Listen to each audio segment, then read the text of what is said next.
In this video, I'm going to show you how to create QR code in Canva.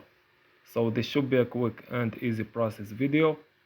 As you can see, you can create codes that you can easily generate and add to your design.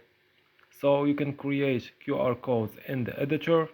In desktop, go on the editor side panel, click on apps. As you can see this icon, search for QR code in the search bar. Choose an app that lets you generate the QR code you need. Enter the URL of the page you want your QR code to open. Click on Generate Code. The QR code will be added to your design. As you can see, you need the hover code account to generate the dynamic QR codes. So this was an easy and quick process video. As always, thank you for watching.